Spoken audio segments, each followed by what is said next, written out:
Evening in Byzantium, a novel by Irwin. This book consists of 368 pages and is divided into 18 chapters and an overture. The following information appears on the dust jacket. Jesse Craig is the unforgettable hero of Irwin Shaw's magnificent new novel. A film producer of great quality, he is 48 and has reached a crossroads in his life. He is assailed by mounting pressures, a shattered marriage, 2 daughters whom he hardly knows, a chic but insistent mistress, and a familiar world disintegrating around him. He is beset by new demands, the rekindling of old friendships, the revival of his career, the probings of a lovely young reporter.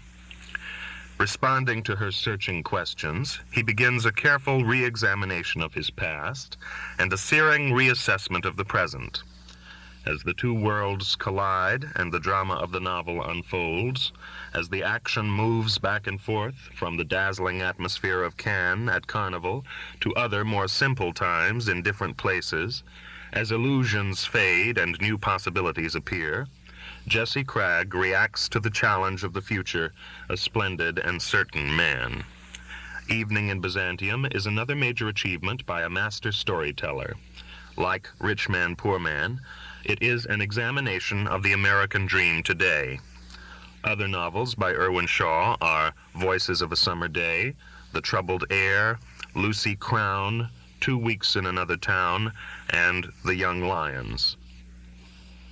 To Salka Viertel. Overture.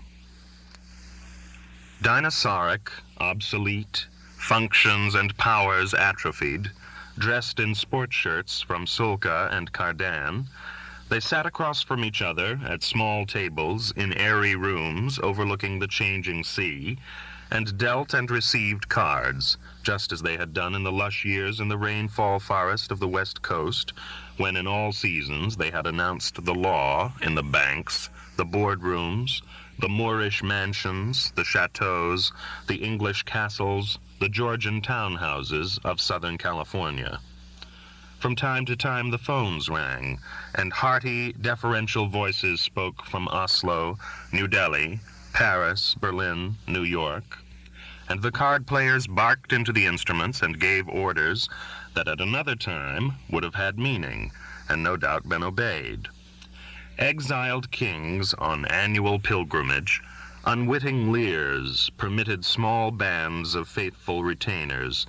Living in pomp without circumstance, they said gin and you're on the Schneider, and passed checks for thousands of dollars back and forth.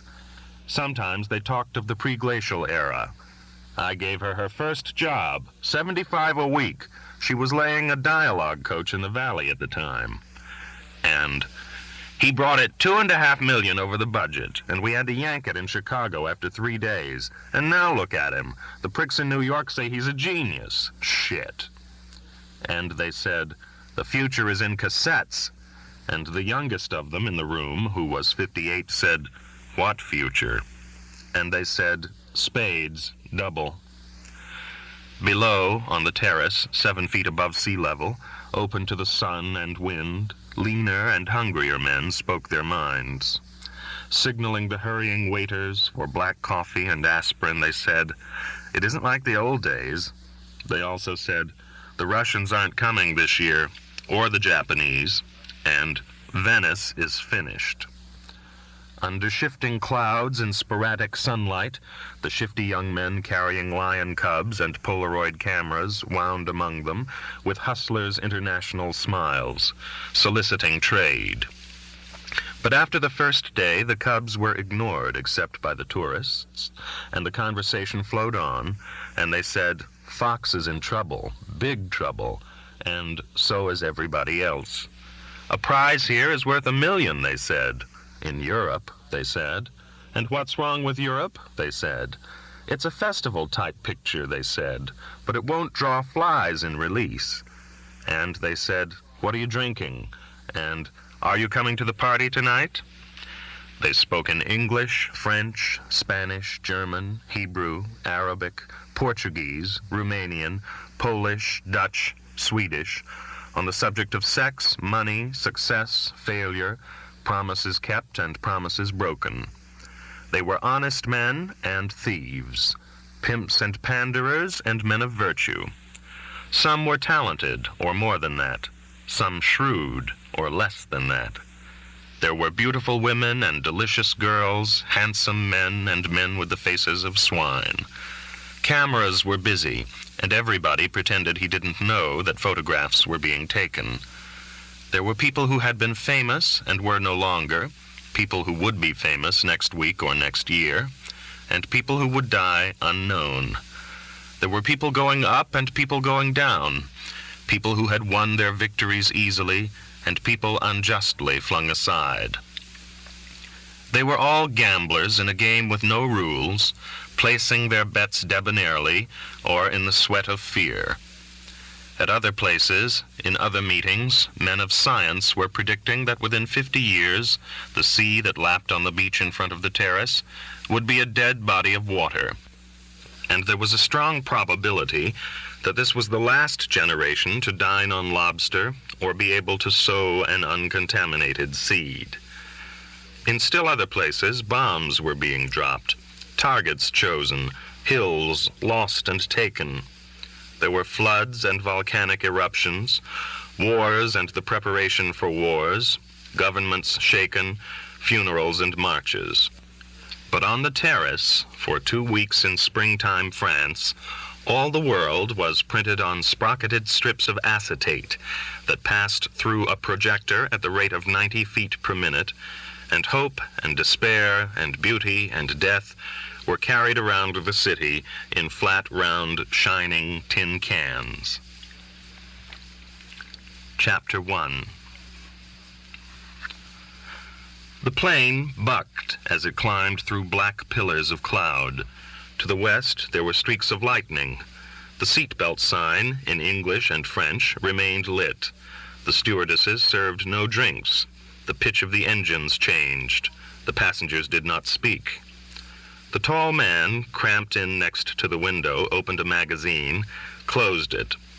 Drops of rain made pale, transparent traces like ghostly fingers along the plexiglass portholes.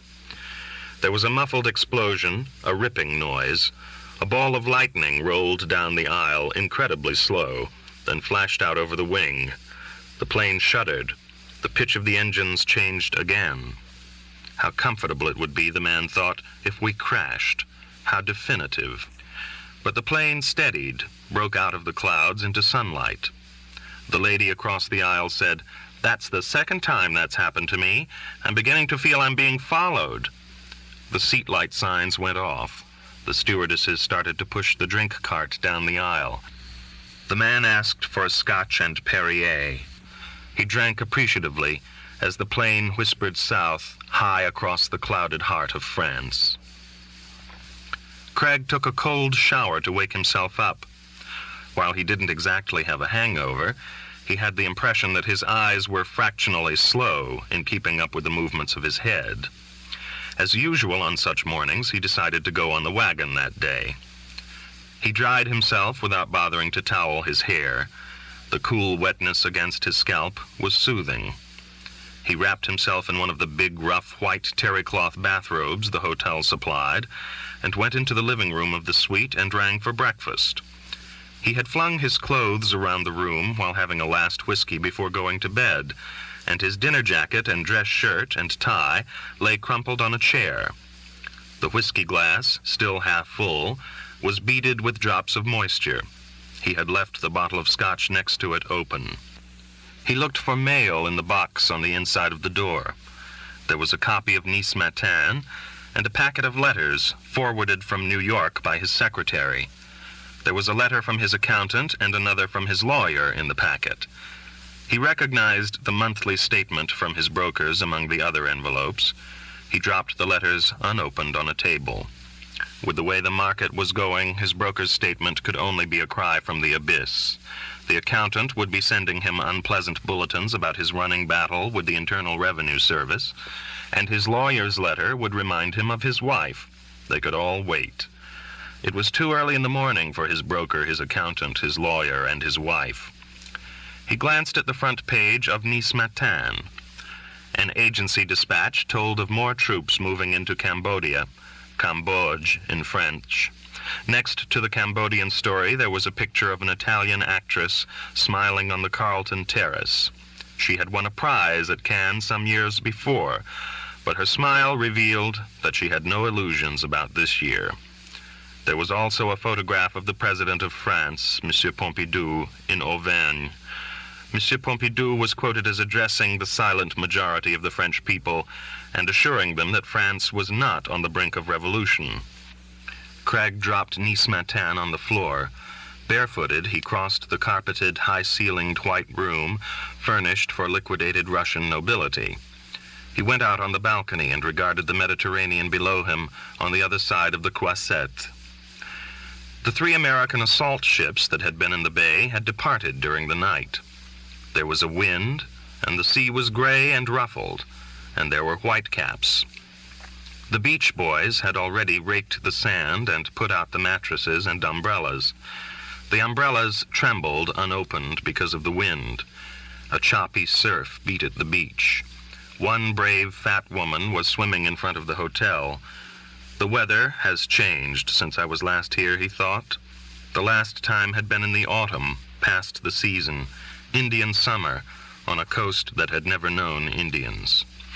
Golden mist, muted fall flowers. He remembered Cannes when pink and amber mansions stood in gardens along the seafront. Now the garish apartment buildings, orange and bright blue balconies flying, disfigured the littoral. Cities rushed to destroy themselves. There was a knock at the door. "Entrez," he called without turning, still judging the Mediterranean. There was no need to tell the waiter where to put the table. Craig had been there 3 days already, and the waiter knew his habits. But when he went back into the room, it was not the waiter standing there, but a girl. She was small, 5 feet 3, 4, he guessed automatically. She was wearing a gray sweatshirt, too long and many sizes too large for her. The sleeves, which seemed to have been made for a basketball player, were pushed up from her narrow tan wrists. The sweatshirt hung almost halfway to her knees over wrinkled and faded blue jeans stained with bleach. She wore sandals. Her brown hair was long and careless, streaked with sun and salt and hanging down in a mat below her shoulders.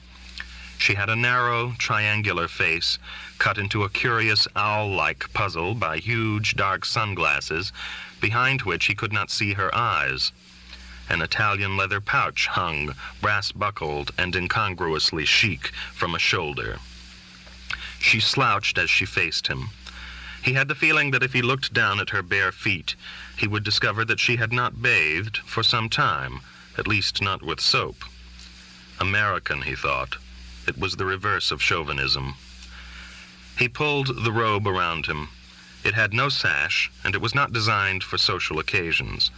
At the slightest movement, everything dangled out. "I thought it was the waiter," he said. "I wanted to be sure to get you in," the girl said. The voice was American, from anywhere. He was annoyed that the room was so sloppy. Then annoyed at the girl for breaking in like that when he was expecting the waiter. "Most people call," he said, "before they come up." "I was afraid you wouldn't see me if I called first," she said. Oh, Christ, he thought, one of those. "Why don't you start all over again, miss?" he said. "Why don't you go downstairs and give the concierge your name and let him announce you, and I'm here now." She wasn't one of those smiling, "Oh, you great man" type of girls. "I'll announce myself. My name is McKinnon, Gail McKinnon. Am I supposed to know you?" You never could tell at a place like Cannes. "No," she said. "Do you always barge in on people when they're undressed and waiting for breakfast?" He felt at a disadvantage, gripping the robe to hide his private parts, and with his hair still dripping, and the graying hair on his chest visible, and the room a mess. "I have a purpose," the girl said. She didn't move any closer to him, but she didn't retreat. She just stood there, wriggling her bare toes in her sandals. "I have a purpose too, young lady," he said, conscious of water dripping down from his wet hair over his forehead. "I propose to eat my breakfast and read my paper and silently and singularly prepare for the terrors of the day." "Don't be a drear, Mr. Craig," she said. "I mean you no permanent harm. You are alone." She looked meaningfully at the door to the bedroom, which was ajar. "My dear young lady," I sound 90 years old, he thought, irritated. "I mean I've been watching you," she said, "for 3 days, and you haven't been with anybody. Any female body, I mean." While she spoke, the dark glasses swept the room. He was conscious that her glance held for an extra fraction of a second when she saw the script on the desk. "What are you?" he asked. "A detective?" The girl smiled. At least her teeth smiled. There was no way of telling what her eyes were doing. "Have no fear," she said. "I'm a kind of a journalist. There's no news in Jessie Craig this season, miss. I bid you good morning." He took a step toward the door, but she did not move. There was a knock, and the waiter came in, carrying the tray with the orange juice and coffee, croissants and toast, and the little folding table. "Bonjour, monsieur et dame," the waiter said with one swift look at the girl. The French, Craig thought, can leer instantaneously and without the slightest change of expression. He was conscious of the girl's costume, fought down an impulse to correct the leer. Shamelessly, he wanted to say to the waiter, "I can do better than that, for God's sake." "I thought there is only one breakfast," the waiter said. "There is only one breakfast," Craig said.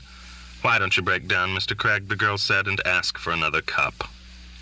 Craig sighed. "Another cup, please," he said. He had been ruled all his life by his mother's instructions about manners. The waiter set up the table and arranged 2 chairs.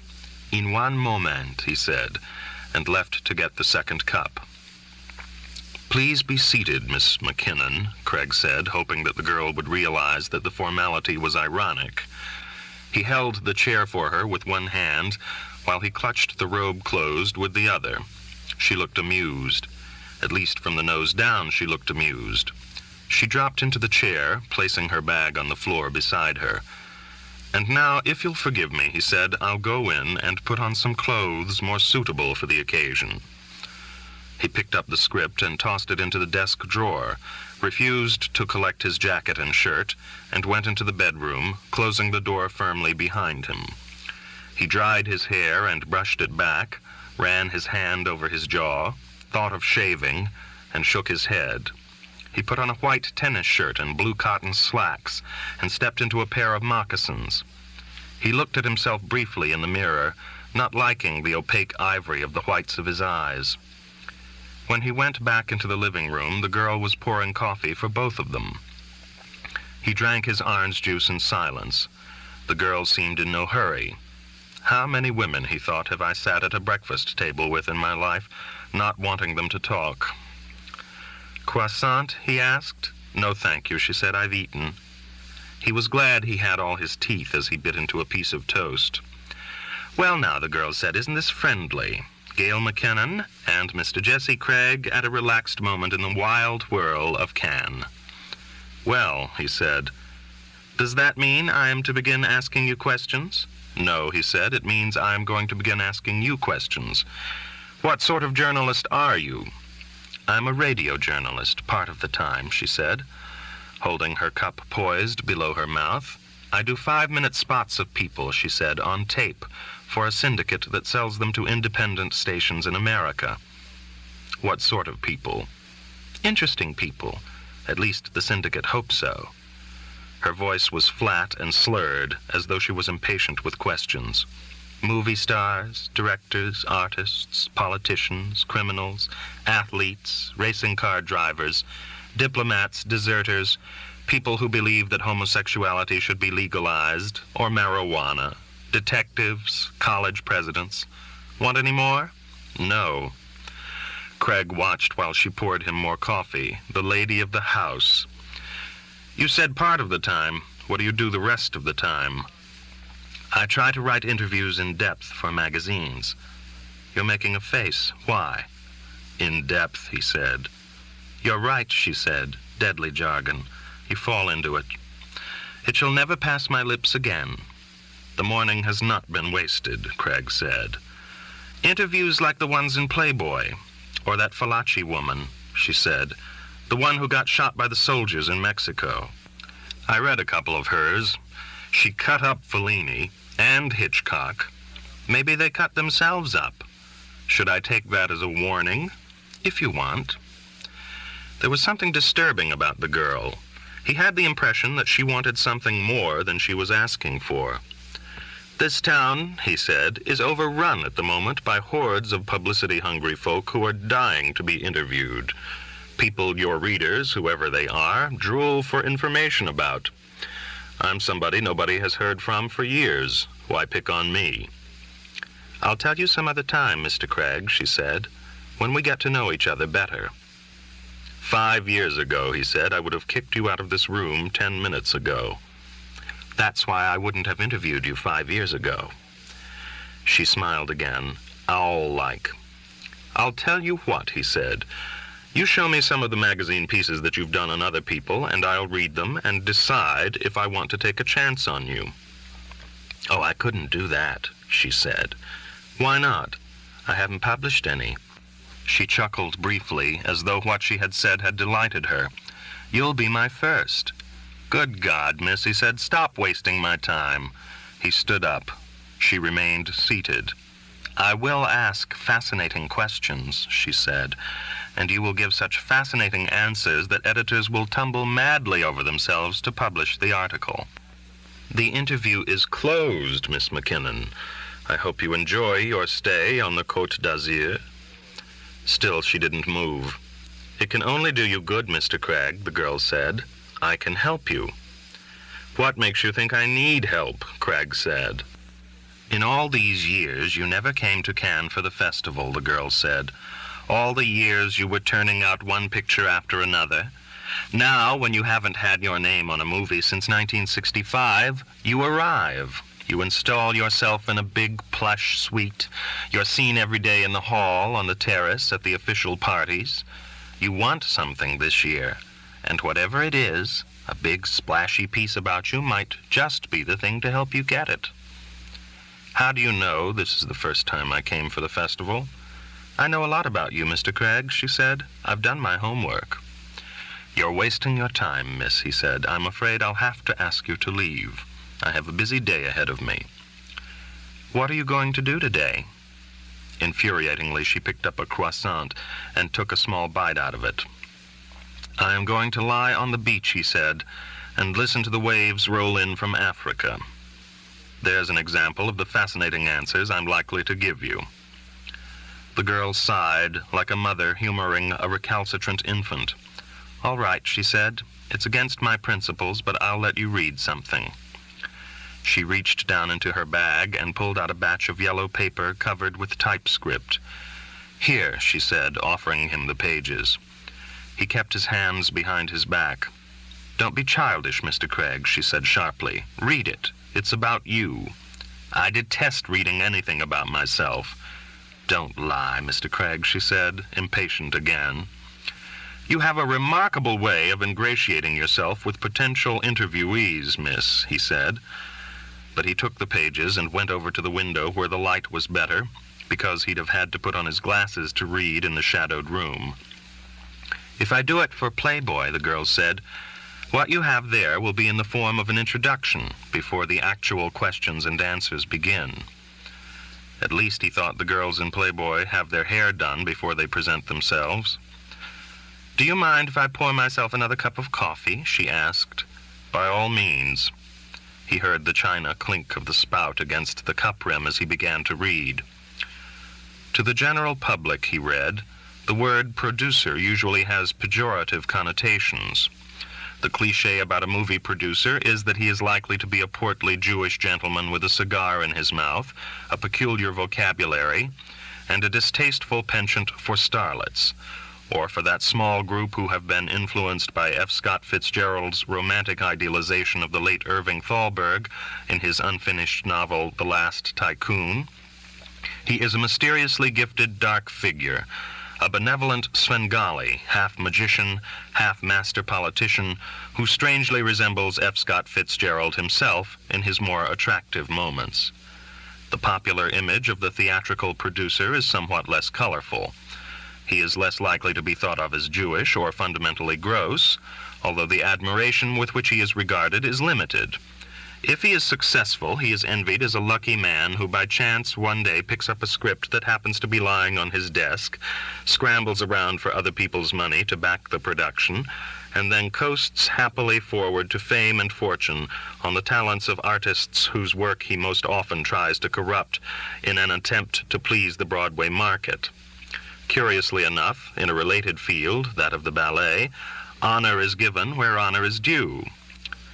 Diaghilev, who, as far as is known, never danced a step or choreographed a pas de deux or painted a decor, is recognized everywhere as a giant innovator of the modern ballet, while Goldwyn, Jewish, whip-thin, no cigar, and Zanuck, non-Jewish, with cigar, wiry, and Selznick, Jewish, portly, cigarettes, and Ponti, Italian, plump, no cigar, are not perhaps what magazines like Commentary and the Partisan Review call seminal figures in the art that they served.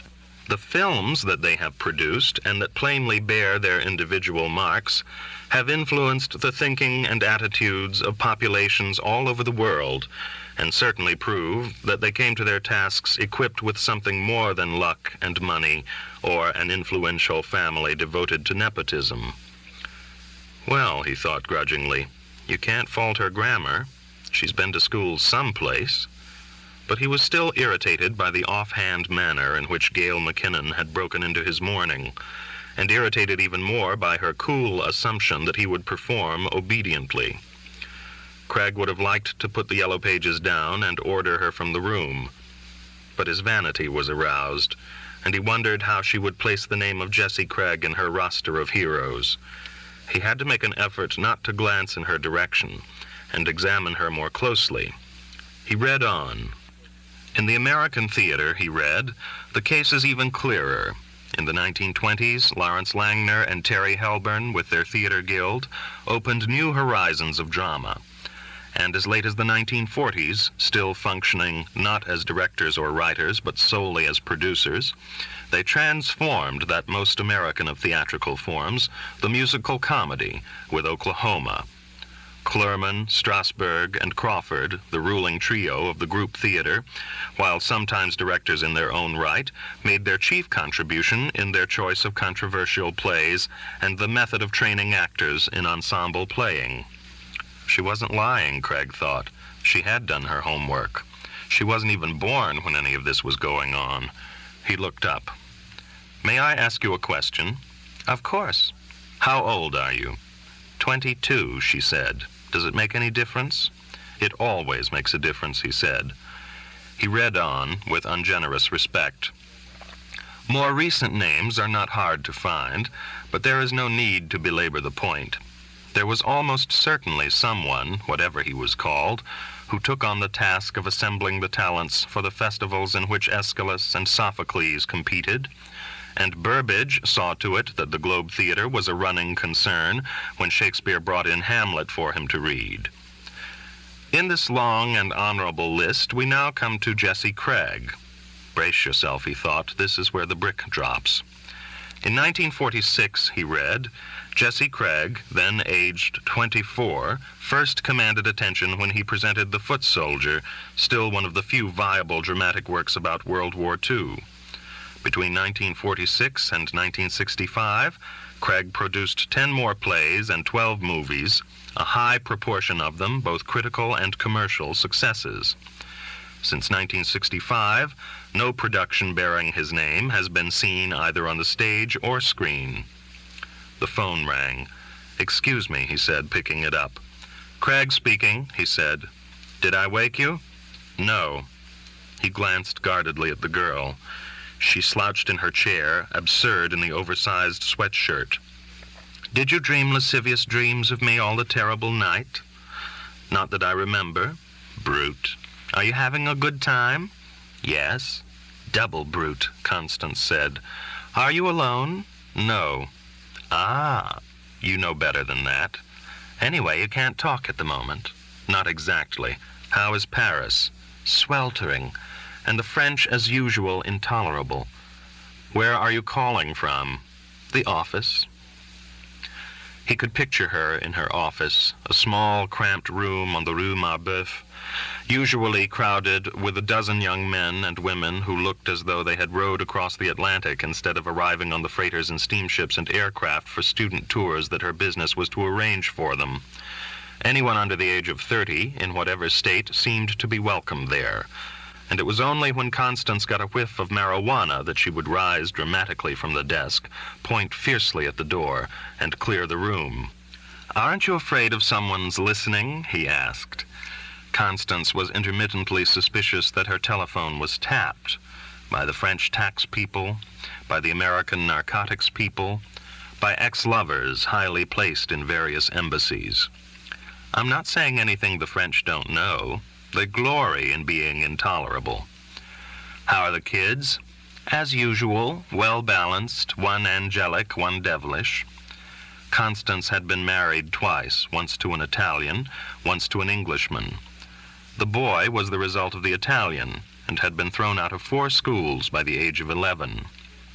"Johnny was sent home again yesterday," Constance said matter-of-factly. "He was organizing a gangbang in his art class." "Come on, Constance." She was given to exaggeration. "Actually, I think he tried to throw a little girl with glasses out of the window. He says she was looking at him. Anyway, something perfectly normal. He can go back in 2 days. I think they're going to give Philippa a copy of the Critique of Pure Reason as a term prize. They took her IQ, and they say she could be president of IBM. Tell her I'll bring her a navy blue sailor's jersey from here." "Bring her a man to put inside it," Constance said. She was certain that her children, like herself, were swamped in sexuality. Philippa was 9. To Craig, the girl didn't seem much different from his own daughters at that age, except that she didn't stand up when grown-ups came into the room, and that she sometimes used words from her mother's vocabulary that he would have preferred not to hear. "How are things down there?" Constance asked. "Okay." Gail McKinnon got up politely and went out to the balcony, but he was sure she could still hear what he was saying. "Oh," Constance said, "I put in a good word for you last night with an old friend of yours." "Thanks. Who was it?" "I had dinner with David Teichmann. He always calls me when he comes through Paris." "Along with 10,000 other people who always call you when they come through Paris." "You wouldn't want a girl to have dinner alone, would you?" "Never." "Anyway, he's 100 years old. He's coming down to Cannes. He says he's thinking of starting a new company. I told him you might have something for him. He's going to call you. Do you mind? At the worst, he's harmless." He'd die if he heard you say that. David Teichmann had terrorized Hollywood for more than 20 years. "Well, I did my bit." She sighed into the phone. "I had a bad morning. I woke up and reached out and said, 'Damn him.'" "Why?" "Because you weren't there." "Do you miss me?" "Yes." "You sound as though you're speaking from a police station." "Something like that." "Don't hang up. I'm bored." "Did you have bouillabaisse for dinner last night?" "No." "Do you miss me?" "I've already answered that." That's what a girl might call a very cool reply. It wasn't meant to be. "Do you wish I was there?" "Yes." "Say my name." "I'd rather not at the moment." "When I hang up, I'm going to be prey to dark suspicions." "Put your mind at rest." "This call has been an almost total waste of money." "I dread tomorrow morning." "Why?" "Because I'm going to wake up and reach out and you won't be there again." "Don't be gluttonous." "I'm a gluttonous lady." "Well, get whoever it is out of the room and call me back." "Will do." "Say my name." "Pest." There was a laugh at the other end of the wire. Then the click as Constance hung up. He put the phone down. The girl came back into the room. "I hope I didn't cramp your style," she said. "Not at all," he said. "You look happier than before the call," the girl said. "Do I? I wasn't aware of it." Do you always answer the phone that way? What way? Craig speaking. He thought for a moment. I suppose so. Why? It sounds so institutional, the girl said. Don't your friends object? If they do, he said, they don't tell me about it. I hate institutions, she said. If I had to work in an office, I'd... She shrugged and sat down in the chair at the breakfast table. How do you like what you've read so far? Early in my career, I resolved never to make a judgment on unfinished work, he said. Do you still want to go on reading? Yes, he said. I'll be still as the starry night.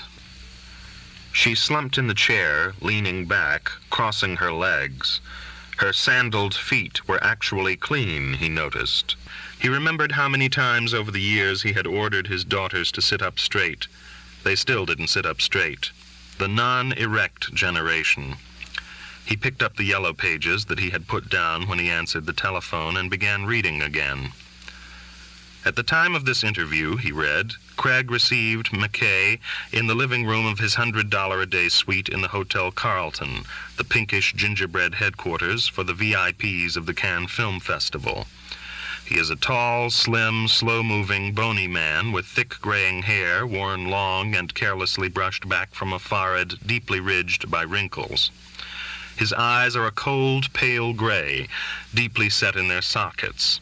He is 48 now, and he looks it. His glance is hooded, the eyelids characteristically almost half shut. One gets the impression of a sentinel scanning the field below him through an aperture in a fortress wall. His voice, from which not all traces of his native New York have disappeared, is slow and husky. His manner is old-fashioned, distant, polite. His style of dress in this town of peacock adornment for men and women alike is conservative.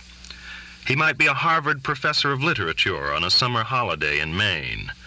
He is not handsome. The lines of his face are too flat and hard for that, and his mouth too thin and disciplined.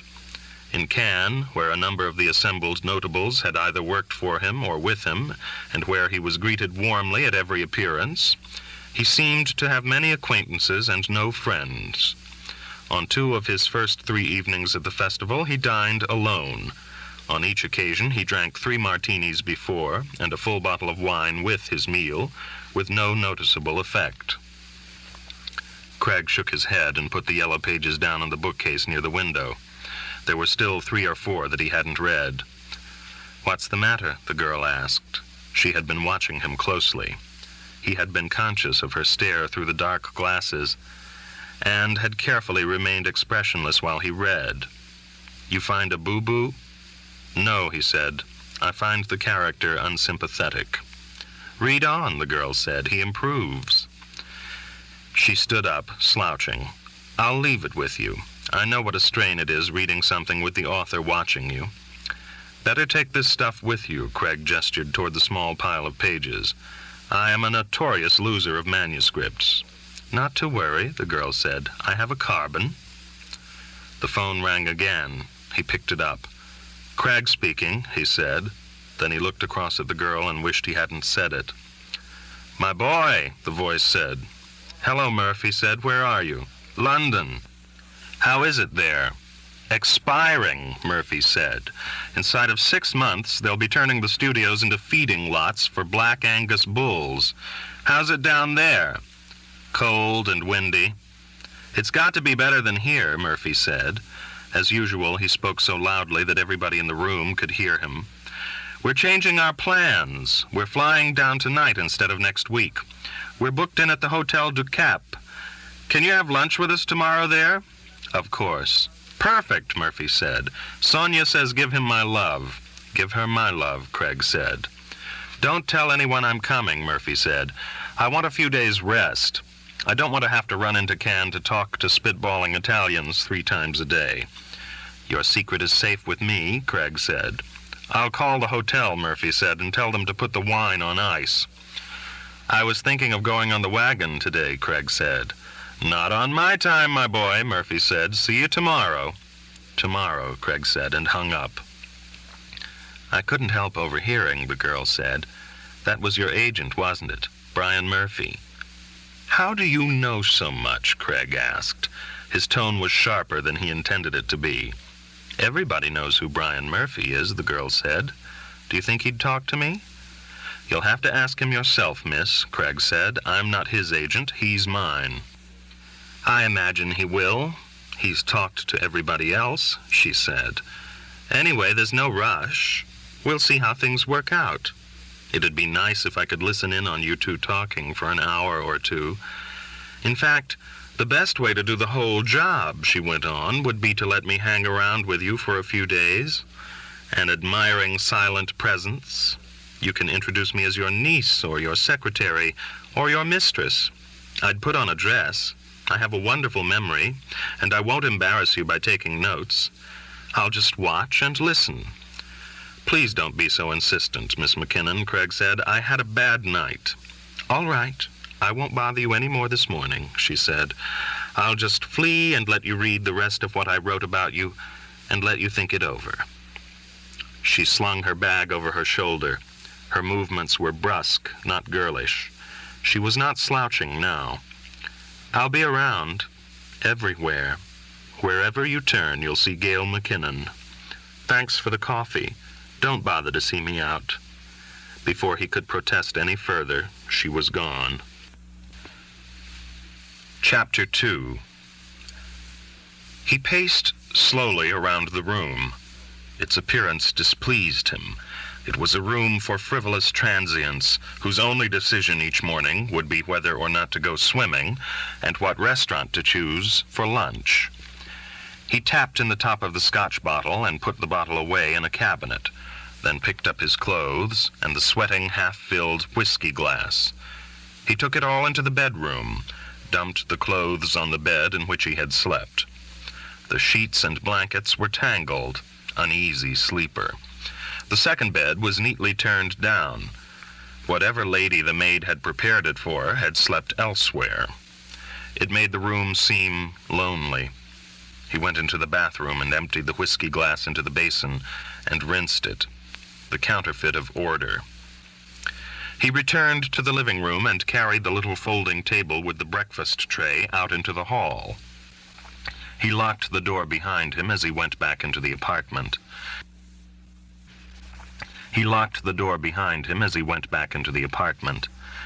There was an untidy pile of brochures and advertising throwaways for various films on the desk. He swept them all into the wastebasket. Other people's hopes, lies, talents, greed. The letter he had tossed on the table lay next to Miss McKinnon's manuscript. He decided on the letters. Finally, they would have to be read and answered anyway. He tore open the letter from his accountant. First things first. That primal concern, the income tax. Dear Jessie, his accountant wrote, I'm afraid the 1966 audit is going to be a tough one. The agent on your case has been in and out of the office 5 times, and he's a bastard. I'm writing this from my home, myself, on my own typewriter, so there won't be a copy, and I advise you to burn it when you've read it. As you know, we've had to waive the 3-year limit of review on your 1966 return. 1966 was the last time you made any real money, and Brian Murphy set up this deal with a European company because you shot most of the picture in France, and the deal looked good to everybody because it seemed that the money your company borrowed against potential profits would be treated as capital gains rather than ordinary income. Well, the IRS is challenging the basis of the deal, and this agent is a real bloodhound. Also, and this is for your eyes only, this particular agent looks like a crook to me. He as much as intimated to me that if you did business with him, he'd okay the return as filed, for a price. He intimated that $8,000 would do it. Now, you know that I never touch anything like that.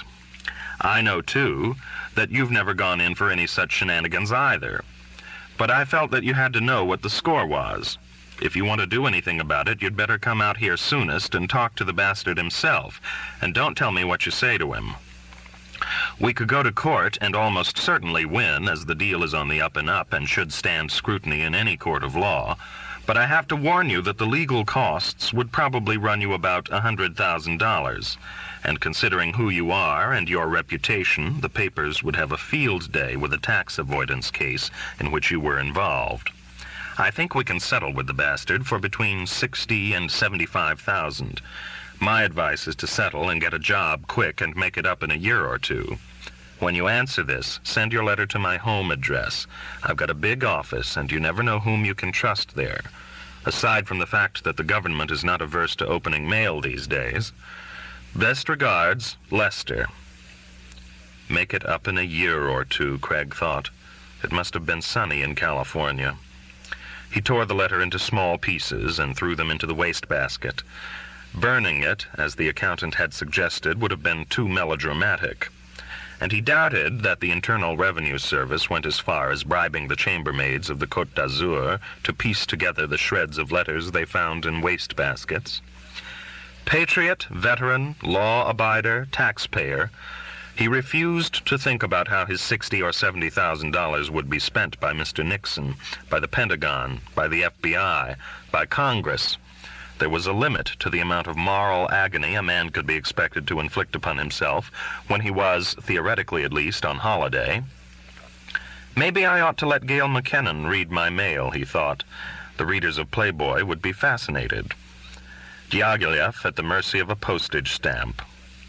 He reached for the letter from his lawyer, then thought better of it. He picked up the batch of yellow sheets, weighed them, held them indecisively over the wastebasket. He shuffled through the pages at random. He is 48 now and looks it, he read. What does a 48-year-old man look like to a 22-year-old girl? Ruins? The walls of Pompeii? The trenches of Verdun? Hiroshima?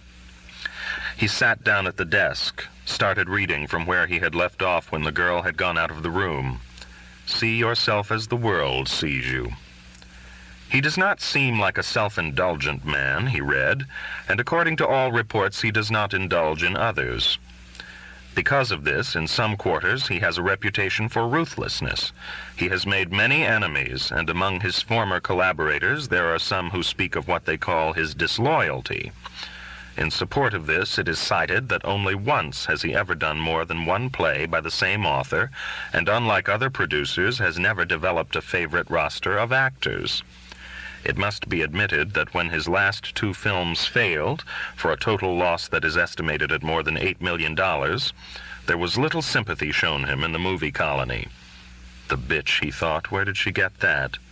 Unlike most other journalists who had interviewed him and who had rarely read anything more about him than they had gleaned from studio publicity handouts, the girl had arrived well prepared, malevolently well prepared. He skipped 2 pages, dropping them on the floor, and read on. It is common knowledge that at least on one occasion he was offered the top position at one of the most prestigious studios in the industry. It is said he turned the offer down in a brief telegram, "Have already deserted sinking ship, Craig." His behavior might be explained by the fact that he is a rich man, or should be a rich man if he has handled the money he has earned in a responsible manner. A director he has worked with has put it differently. He's just a contrary son of a bitch, is the way the director explained it. The actress Monica Browning has been quoted in an interview as saying, "There is no mystery there. Jesse Craig is a simple, charming, homemade megalomaniac." I need something to drink, he thought. He looked at his watch.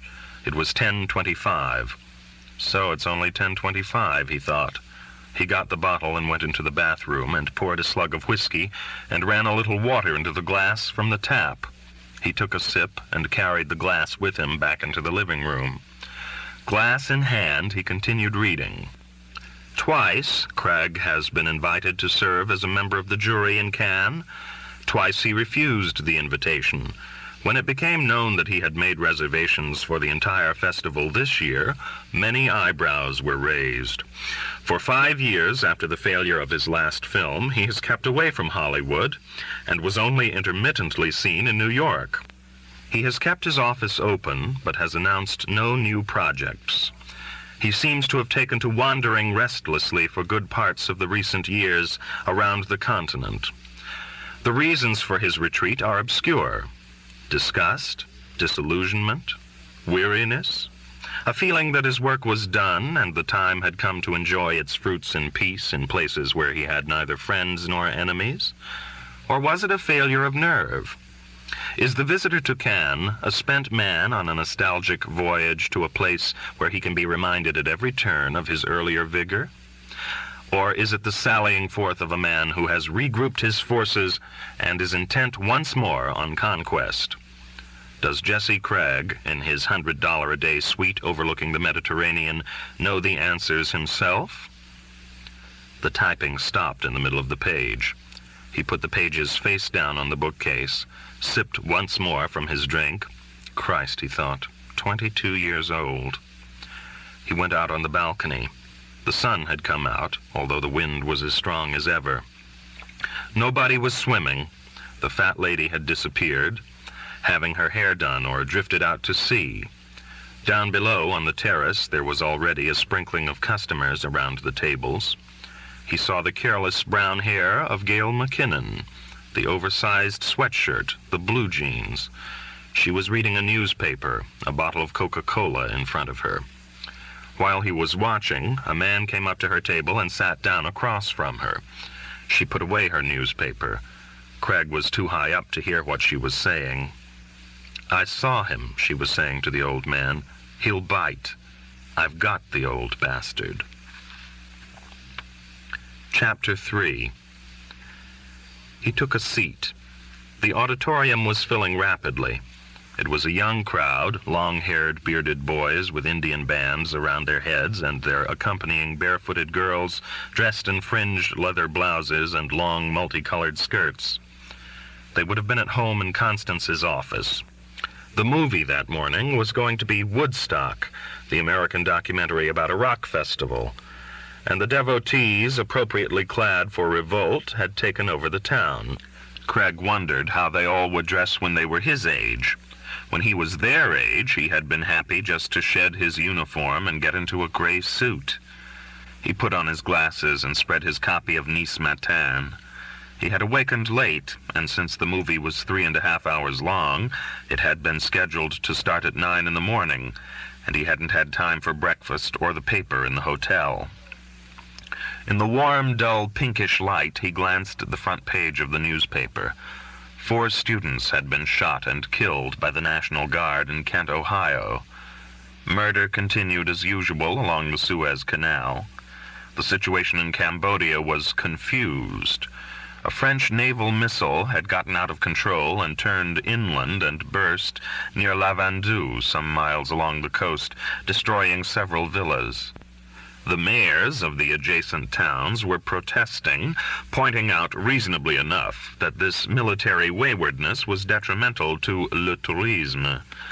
A French movie director explained in an interview why he would never submit a film of his to the festival. Somebody said, "Pardon," and Craig stood up, still trying to read his newspaper. There was a rustle of a long skirt as somebody slid past him and sank into the seat beside him. He was conscious of a light scent of soap that was somehow childish. "Welcome to the morning," the girl said. He recognized the dark glasses masking most of the face. The girl's head was wrapped in a figured silk scarf. He was sorry that he hadn't taken the time to shave. "Isn't it wonderful," the girl said, "how we are constantly thrown together?" "Wonderful," he said. The voice, as well as the costume, was different today. Softer, without pressure. "I was there last night, too," she said. "I didn't see you." "That's what they all say." The girl looked down at her program. "Were you ever tempted to do a documentary?" "Like everybody else." "People say this one is wild." "Which people?" "Just people." She let the program drop to the floor.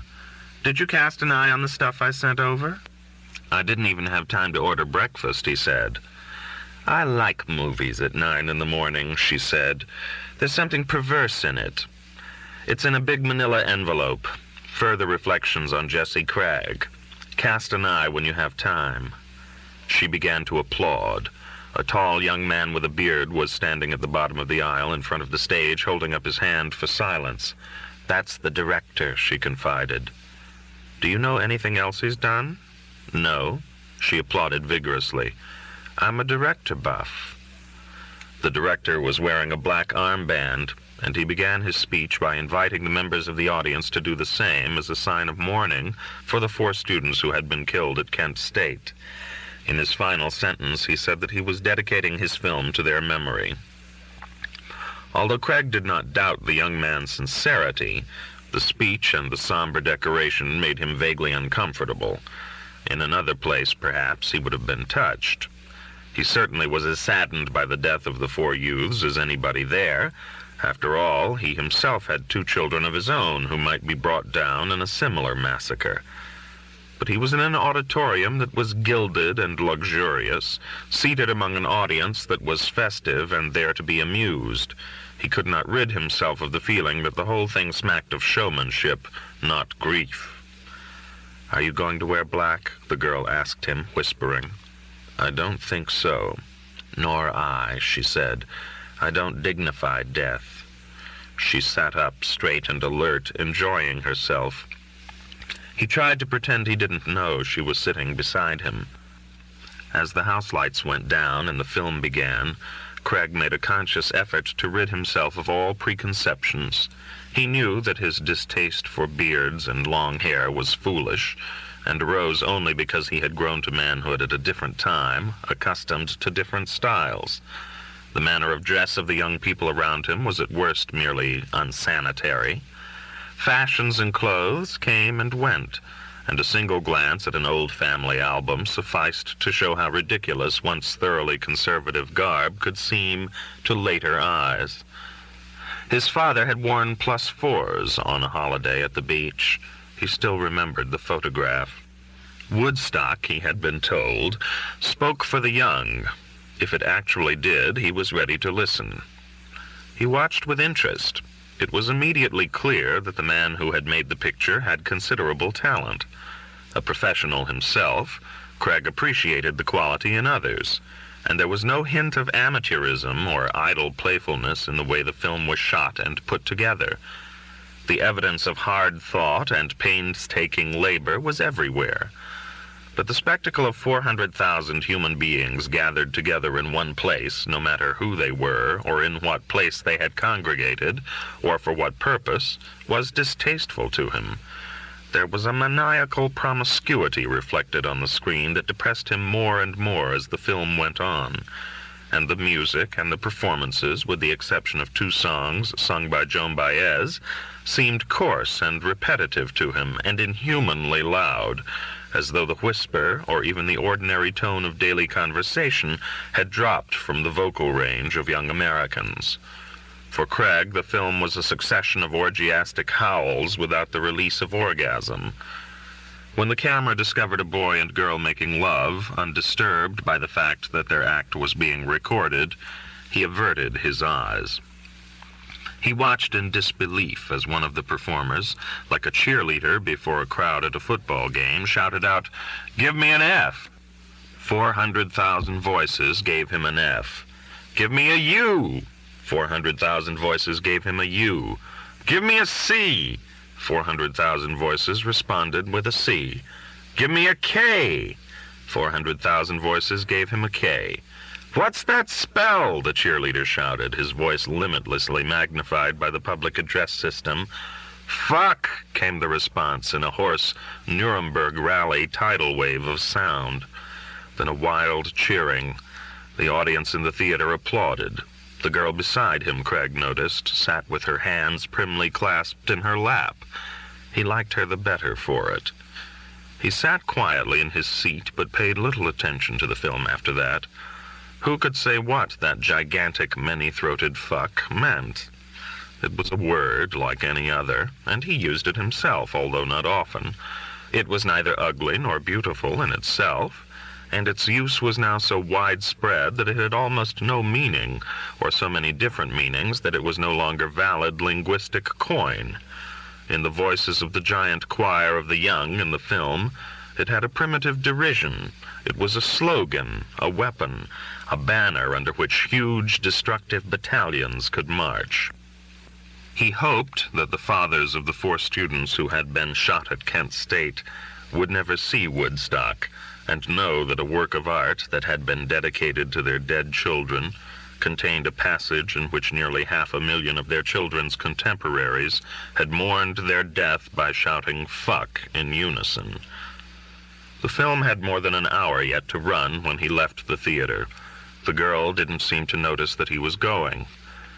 The sun was shining over the blue sea, and the flags of the nations represented in the festival snapped brightly at their poles on the theater's facade. Even with the continuous traffic of cars along the waterfront and the passage of the crowds on the sidewalk and promenade, it was blessedly quiet. For this morning, at least, Can remembered that it was supposed to look like a Dufy. Craig went down to the beach and walked by the water's edge, unaccompanied, a private man. He went up to his room to shave.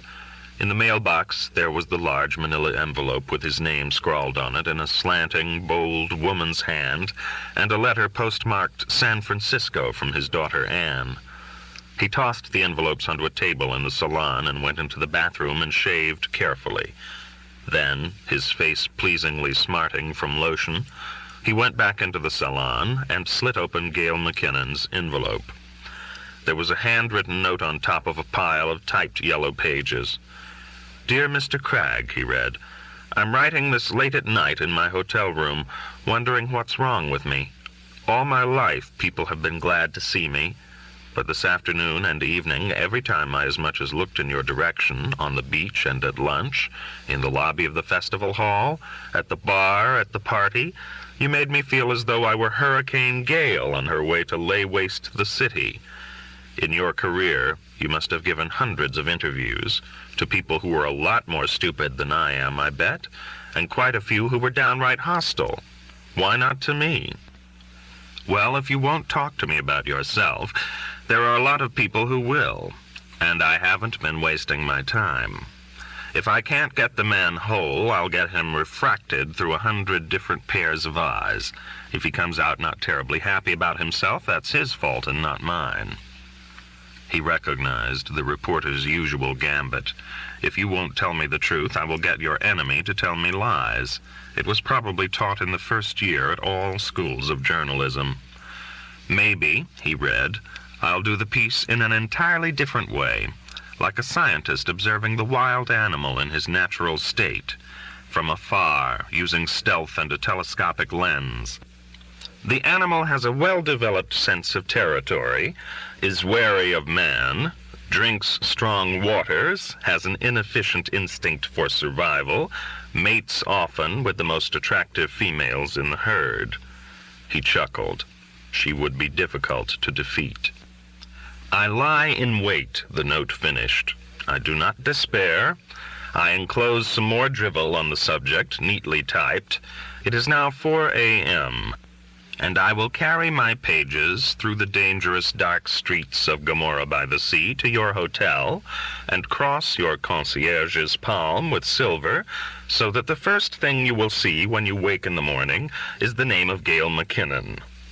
He put the note down, and without glancing at the typewritten yellow pages, picked up his daughter's letter.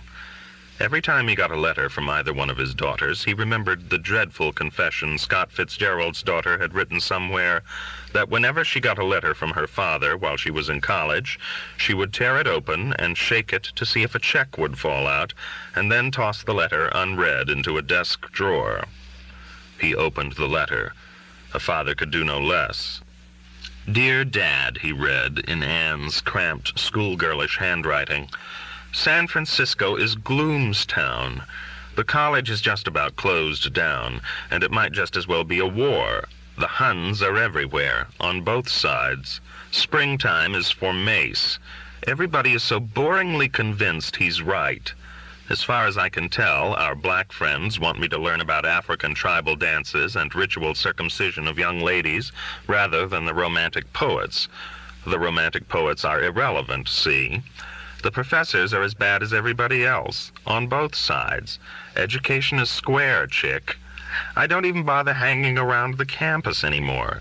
If you do go there, 20 people ask you to lay your pure white body down in front of the juggernaut for 20 different reasons. No matter what you do, you are a traitor to your generation. If you don't think Jerry Rubin is the finest fruit of young American manhood, your father is a bank president or a secret agent for the CIA, or, God forbid, Richard Nixon. Maybe I'll take up simultaneous membership in the Black Panthers and the John Birch Society and show everybody. To paraphrase a well-known writer, neither a student nor a policeman be. I know I was the one who wanted to go to college in San Francisco because after the years of school in Switzerland, some insane super patriot convinced me I was losing my Americanness, whatever that is, and that San Francisco was the town where the real action was. And I was planning to get a job as a waitress at Lake Tahoe this summer to see how the other half lives. I no longer give a damn how the other half lives. This may be temporary, I realize. I'm abashed how temporary so many of my ideas are. Most of them don't last till lunch. And I couldn't help being American, God help me, if I lived to be 100. What I'd like, if it wouldn't be too much of a burden on you, would be to get on a plane and come over to Europe for the summer and let them sort things out at the college without me before the fall term begins. If I do come to Europe, I'd like to avoid Mother as much as I can. I suppose you know she's in Geneva this month. She writes me dire letters about how impossible you are, and that you are out to destroy her, and that you're a libertine and suffering from the male menopause and I don't know what all. And ever since she found out I take the pill, she treats me as though I'm Fanny Hill or a character out of the Marquis de Sade. And the evenings will be long on the banks of Lac Leman if I visit her. Your favorite daughter, Marcia, writes from time to time from Arizona. She is very happy there, she says, except for her weight. Obviously, no news gets through to the University of Arizona, and it is still like those old college musicals with panty raids and pillow fights you see on the Late Late Show. She's putting on weight, she says, because she eats compulsively, because our happy home has been broken up. Freud in the ice cream parlor. I've made a lot of jokes in this letter, I see. But, Daddy, I don't feel funny. Love, Anne. He sighed as he put his daughter's letter down.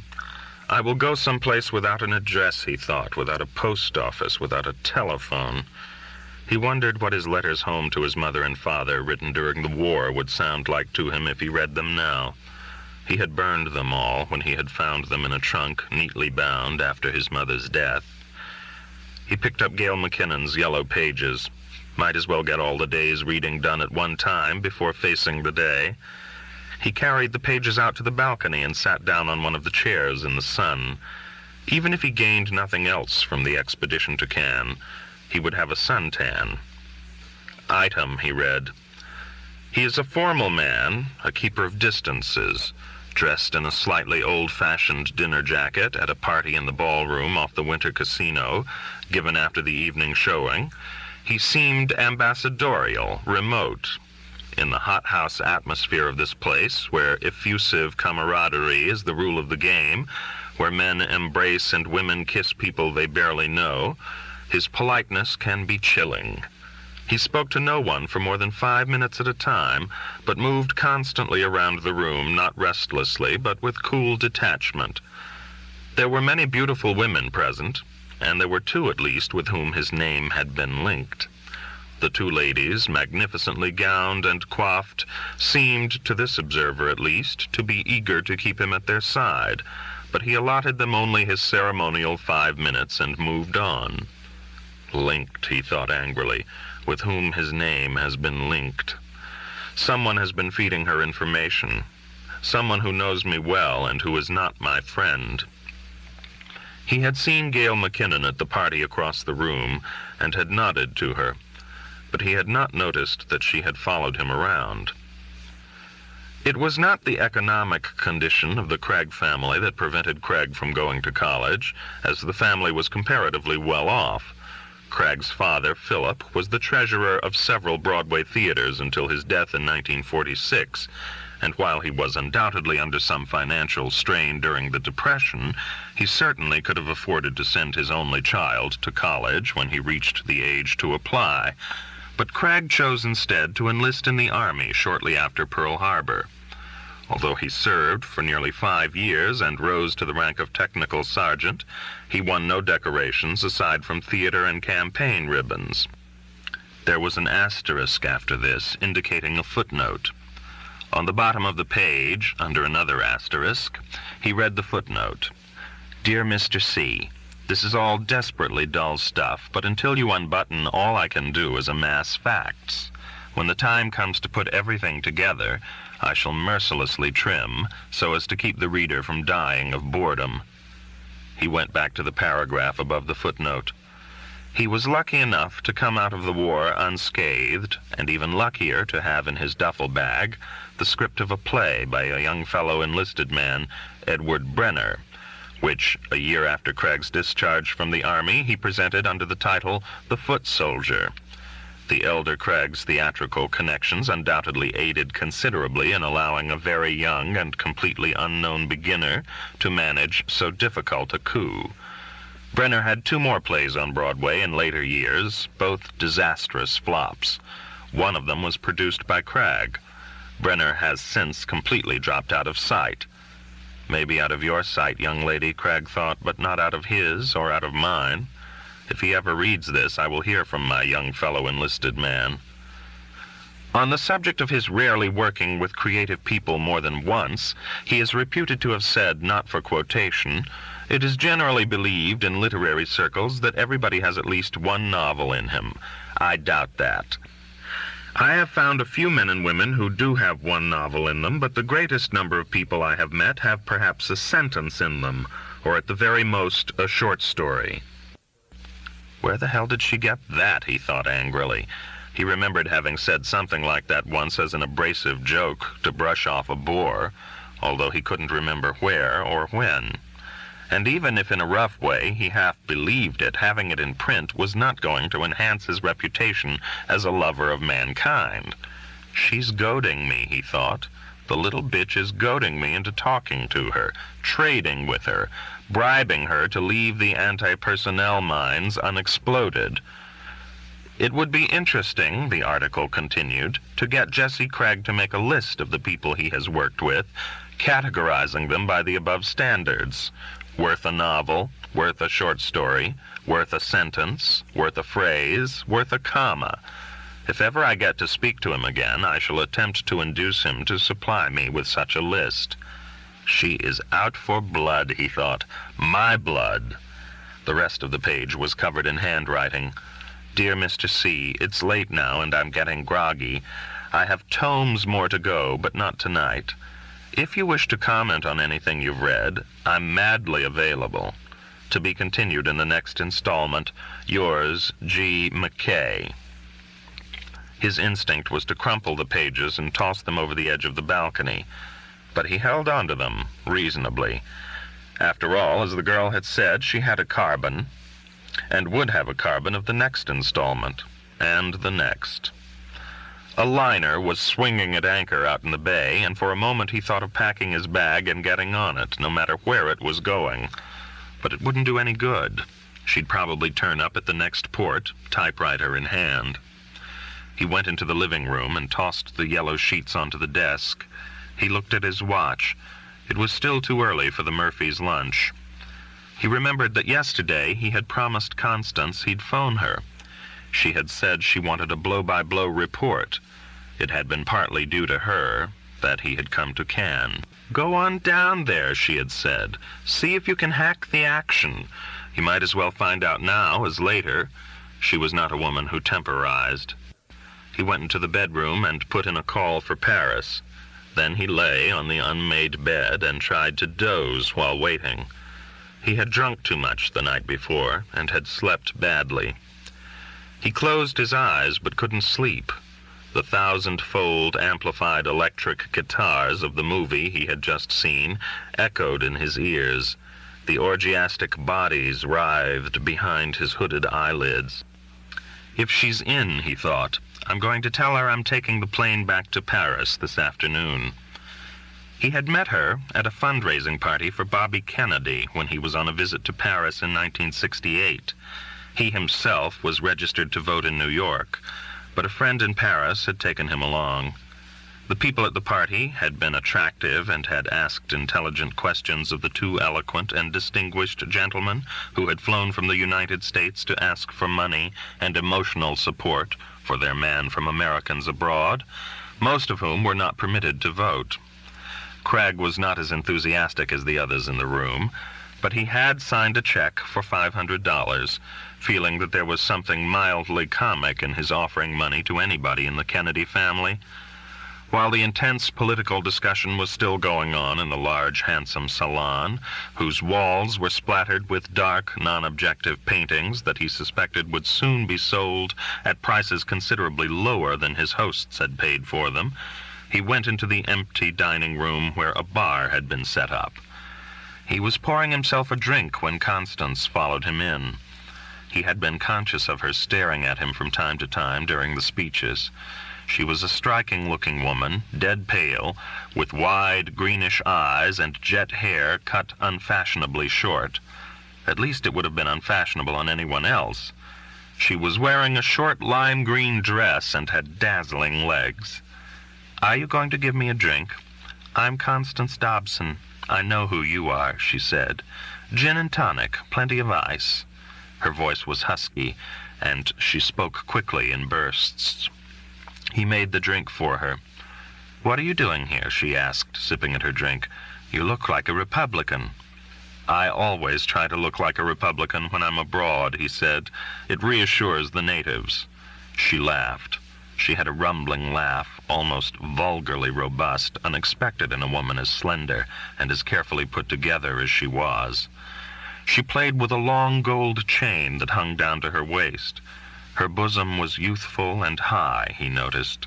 He had no idea how old she was. "You didn't seem as crazy as the others about the candidate," she said. "I detect a streak of ferocity in him," Craig said. "I'm not partial to ferocious leaders."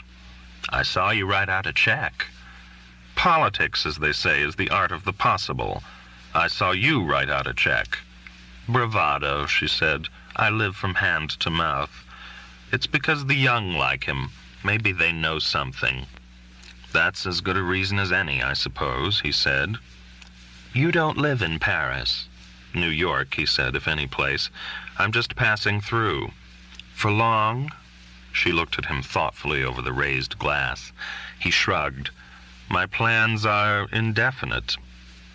"I followed you out here, you know." "Did you?" "You know I did." "Yes." Surprised, he felt the trace of a blush. "You have a brooding face. Banked fires." She chuckled, the disturbing, incongruous low sound.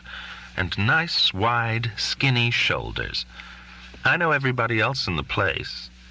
Do you ever come into a room and look around and say to yourself, 'My God, I know everybody here'? Know what I mean?" "I think so," he said. She was standing close to him now. She had doused herself with perfume, but it was a fresh, tart smell. "Are you going to kiss me now?" she said. "Or are you going to wait for later?" He kissed her. He hadn't kissed a woman for more than 2 years, and he enjoyed it. "Sam has my phone number," she said. Sam was the friend who had brought him along. "Use it the next time you come through, if you want to. I'm busy this time. I'm shedding a fella. I have to go now. I have a sick child at home." The green dress flowed toward the hall where the coats were piled. He stood alone at the bar and poured himself another drink, remembering the touch of her lips on his, the tart aroma of her perfume. On the way home, he had gotten her telephone number from his friend Sam, probed delicately for information, had not reported the full scene in the dining room. "She's a man-killer," Sam had said, "a benevolent man-killer. She's the best American girl in Paris. She has some weird job with kids. Did you ever see such legs?" Sam was a lawyer, a solid man, not given to hyperbole in his conversation. The next time he came through Paris, after Bobby Kennedy had been killed and the election over, he had called the number Sam had given him. "I remember you," she said. "I shed the fella." He took her to dinner that night, every night thereafter while he stayed in Paris. She had been a great beauty out of Texas, had conquered New York, then Paris, a tall, slender, willful girl with a tilted, narrow, dark head. Dear men, her presence demanded when she entered a room, "What are you doing here? Are you worth the time?" With her, he saw Paris in its best light. It was her town, and she walked through it with joy and pride and mischief, lovely legs making a carnival of its pavements. She had small teeth, a dangerous temper. She was not to be taken lightly. She was a Puritan about work, her own and that of others. Fiercely independent, she scorned inaction, parasitism. She had come to Paris as a model during, as she put it, the second half of the rule of Charlemagne. Unschooled, she was surprisingly bookish. Her age was anybody's guess. She had been married twice. Vaguely, she said. Both men and others had made off with money. She bore them no ill will, neither the husbands nor the others. She had tired of modeling, gone with a partner, male, an ex-university professor from Maine, into the exchange student business. The kids have to know about each other, she said. Maybe they finally won't be able to be talked into killing each other. A much older, beloved brother had been lost at Aachen, and she was furious against war. When she read the news from Vietnam, and it was particularly bad, she cursed in barracks language, threatened to move to the South Seas with her son. As she had said the first night, she lived from hand to mouth, but dressed extravagantly. The couturiers of Paris loaned her clothes, knowing that in the places to which she was invited, neither she nor their confections would go unnoticed. She left whatever bed she was in promptly at 7 each morning to make breakfast for her children and send them off to school. Regardless of the night she had spent, she was at her desk promptly at 9 a.m. Although Craig kept a suite in a hotel, the wide bed in her room overlooking a garden on the left bank became his true Paris address. Her children grew fond of him. "They're used to men," she explained. She had outgrown whatever morality she had been exposed to in Texas and ignored whatever conventions were in practice in the society or societies she adorned in Paris. She was straightforward, funny, demanding, unpredictable, gloriously formed for lovemaking, affectionate, eager, and enterprising, only serious at those moments that demanded seriousness. He had been dormant. He was dormant no longer. He had fallen into the dull habit of not noticing or appreciating women as women. Now he was immediately conscious of beauty, a sensual smile, a way of walking. His eye had been re-educated, was youthful again, was quick and innocently lascivious for the flick of a skirt, the curve of a throat, womanly movements. Faithful to one, once more he enjoyed the entire sex. It was not the least of the gifts Constance had brought him. She talked candidly of the men who had come before him, and he knew there would be others after him. He contained his jealousy. Now he knew that he had been suffering from deep wounds when he had met her. The wounds were healing. In the quiet room, suffused only with the mild sound of the sea outside the window, he waited anxiously for the ring of the telephone, the darting, husky tones of her voice. He was prepared to say, "I am taking the first plane back to Paris," sure that if she had any other engagement that evening, she would break it for him. Finally, the phone rang. "Oh, you," she said. The tone was not affectionate. "Darling," he began. "Don't darling me, producer. I'm no little starlet wriggling her hot little ass for 2 weeks on a couch." He heard voices in the background. Her office, as usual, was probably full, but she was not one to postpone rage because of an audience. Now, Connie balls," she said. "You said you were going to call me yesterday, and don't tell me you tried. I've heard that before." "I didn't try." "You haven't even got the grace to lie, you son of a bitch." "Connie," he was pleading now, "the only honest man in Cannes. Just my goddamn luck. Why didn't you try?" "I was—" "Save your goddamn excuses. And you can save your telephone calls, too. I don't have to hang around waiting for any goddamn phone to ring. I hope you found somebody to hold your hand in Cannes, because sure as Christ, your franchise has run out in Paris. Connie, will you for God's sakes be reasonable? As of now, as of this minute, I am purely, coldly, glacially reasonable. The phone's off the hook, laddie boy. Don't bother trying to get the number. Ever. There was the angry sound as she slammed the instrument down 600 miles away. He shook his head ruefully as he put the phone down in its cradle. He smiled a little, thinking of the dumb quiet that must have fallen among the young at her office, and the frantic professorial eruption from the adjoining room of her partner, galvanized out of his usual somnolence by her tirade. It was not the first time she had yelled at him. It would not be the last. From now on, he would call her when he promised, if it took hanging on the phone all day.